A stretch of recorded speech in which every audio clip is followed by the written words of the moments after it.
آئیے بڑھتے ہیں بچوں اپنے اگلے موضوع کی طرف، جو کہ ہے اسلام میں عقیدہ آخرت کی اہمیت۔ ابھی تک کی باتوں سے آپ کو اسلام میں عقیدہ آخرت کی اہمیت بخوبی واضح ہو گئی ہوگی۔ قرآن مجید میں بھی اس موضوع کو بہت جگہ بیان کیا گیا ہے۔ اللہ تعالیٰ نے قرآن مجید میں متقین کی تعریف کرتے ہوئے فرمایا کہ وَبِالْآخِرَةِ هُمْ يُوقِنُونَ، اور آخرت پر یقین رکھنے والے ہیں۔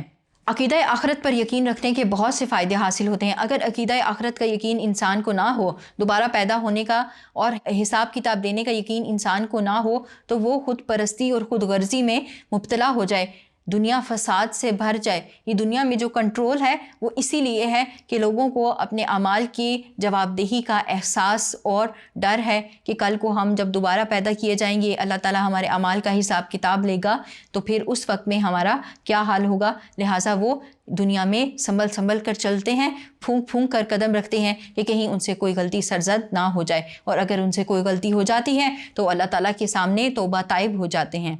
بچوں، عقیدہ آخرت پر ایمان رکھنے والا شخص بہت کانشیس ہو جاتا ہے۔ جیسا کہ ایک شخص کو یہ پتہ ہوتا ہے کہ زہر سے موت واقع ہو جاتی ہے، جیسے اس کو یہ پتہ ہوتا ہے کہ آگ کا لازمی نتیجہ جلنے کی صورت میں ہوتا ہے، اسی طرح وہ یہ جانتا ہے غذا اور پانی میں انسان کی زندگی کا سامان ہے۔ اسی طرح اس کو اس بات کا بھی علم ہوتا ہے کہ نیک اعمال اس کو جنت میں لے کر جائیں گے، اس کی دنیا اور آخرت کی کامیابی کا ذریعہ بنیں گے، اور اعمال میں کوتاہی اس کو دنیا و آخرت میں برباد کر دے گی۔ تو اس طرح کا جو کانشیس شخص ہوتا ہے اس سے اچھے اعمال سرزد ہوتے ہیں خود بخود۔ اس کے ساتھ جو شخص عقیدہ آخرت کو ماننے والا ہوتا ہے تو اس کی زندگی میں اس کو عقیدہ آخرت کے بہت سارے اثرات اس پر مرتب ہوتے ہیں۔ آئیے ان اثرات کا مطالعہ کرتے ہیں کہ انسانی زندگی پر عقیدہ آخرت کے کیا اثرات مرتب ہوتے ہیں۔ اس میں سے سب سے پہلا نقطہ ہمارے پاس ہے نیکی سے رغبت اور بدی سے نفرت۔ تو بچوں، عقیدہ آخرت پر ایمان رکھنے والا جو شخص ہوتا ہے، جب وہ اپنے اعمال کے بارے میں کانشیس ہو جاتا ہے، اس کو اس بات کا پتہ ہوتا ہے کہ ایک وقت آئے گا، ایک دن آئے گا کہ جب آخرت میں ایک میزان لگے گا، اس میں دو پلڑے ہوں گے، ایک میں اس کی نیکیاں رکھی جائیں گی، ایک میں اس کی برائیاں رکھی جائیں گی۔ تو جو پلڑا بھاری ہوگا اس کے مطابق اس کو جزا و سزا ملے گی۔ تو یہ جو کانسیپٹ ہوتا ہے، یہ جو فکر کا انداز ہوتا ہے، اس کا لازمی نتیجہ یہ ہوتا ہے کہ اس کو نیکی سے رغبت پیدا ہوتی ہے، وہ نیکیاں کرنے کا شوقین ہو جاتا ہے، اور برائیوں سے اس کو خود بخود نفرت ہونے لگتی ہے کہ یہ اعمال مجھے جہنم کی طرف نہ لے جائیں، تو وہ برائیوں سے باز رہتا ہے۔ بچوں، دوسرا نقطہ ہمارے پاس ہے بہادری اور سرفروشی۔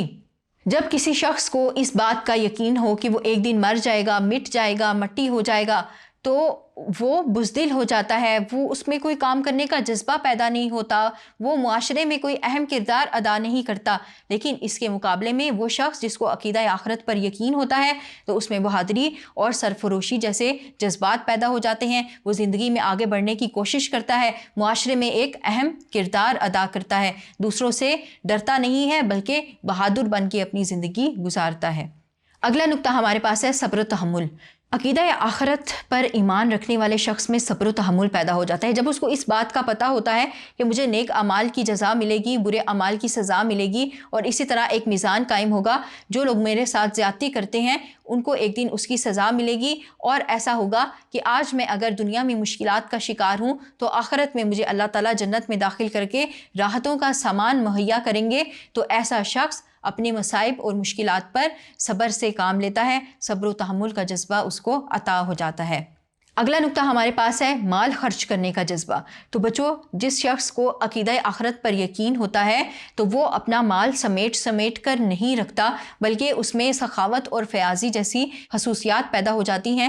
وہ ہر دم یہ کوشش کرتا ہے کہ اپنے معاشرے کی بھلائی، لوگوں کی فقر اور تنگ دستی کو دور کرنے کی کوشش کرے، اور اپنا مال وہ تقسیم کرتا رہتا ہے۔ اس کے برعکس جو شخص عقیدہ آخرت کا ماننے والا نہیں ہوتا، اس کی یہی کوشش ہوتی ہے کہ وہ امیر سے امیر تر ہوتا جائے، وہ مال اسباب جمع کر کے رکھتا ہے، کیونکہ اس کو یہی پتہ ہوتا ہے کہ یہی میری زندگی ہے، میں نے یہاں ہی جینا ہے، میں نے یہاں ہی موج مستی کرنی ہے، اس کے علاوہ آگے کی تو کوئی زندگی ہے نہیں۔ جبکہ عقیدہ آخرت پر ایمان رکھنے والا شخص خرچ کرنے کے ذریعے اللہ تعالیٰ کی خوشنودی حاصل کرنے کی کوشش کرتا ہے۔ آخری نقطہ ہمارے پاس ہے احساس ذمہ داری۔ عقیدہ آخرت رکھنے والے شخص میں احساس ذمہ داری پیدا ہو جاتا ہے، وہ اپنے اعمال سے کوتاہی نہیں برتتا بلکہ دیانتداری اور امانت کے ساتھ اپنے تمام فرائض سر انجام دیتا ہے، معاشرے میں ایک اچھا فرد بن کر رہتا ہے، دوسروں کے ساتھ ہمدردی سے پیش آتا ہے، کیونکہ اس کو یہ پتہ ہوتا ہے کہ اس کے اچھے اعمال کی جزا ملے گی اور برے اعمال کی سزا ملے گی، لہٰذا اس میں ایک اہم عنصر، ایک اہم جذبہ پیدا ہو جاتا ہے اور وہ ہے احساس ذمہ داری کا۔ تو بچوں، یہ تھے وہ اثرات جو عقیدہ آخرت رکھنے والے شخص پر مرتب ہوتے ہیں، اس کی دنیا سنور جاتی ہے، اس کی آخرت بھی اس کے نتیجے میں سنور جاتی ہے۔ یہ تھا عقیدہ آخرت کا مفہوم جو ہم نے آپ کے سامنے پیش کر دیا۔ امید کرتی ہوں آپ کو سمجھ آئی ہوگی۔ یہاں پر آپ کا بنیادی عقائد کا سبق مکمل ہوا، جس میں ہم نے عقیدہ کو پڑھا۔ اس کے حوالے سے ہم نے بنیادی عقائد، عقیدہ توحید، عقیدہ رسالت، عقیدہ آسمانی کتب، عقیدہ بالملائکہ اور عقیدہ آخرت کا درس مکمل کر لیا۔ امید کرتی ہوں آپ کو سب سمجھ آ گئی ہوگی۔ اپنے اگلے سبق کے ساتھ آپ کے سامنے پھر حاضر ہوں گی۔ تب تک کے لیے tutorial.pk سے اپنی اسلامیات انسٹرکٹر رضیہ نثار کو اجازت دیجیے۔ السلام علیکم ورحمۃ اللہ۔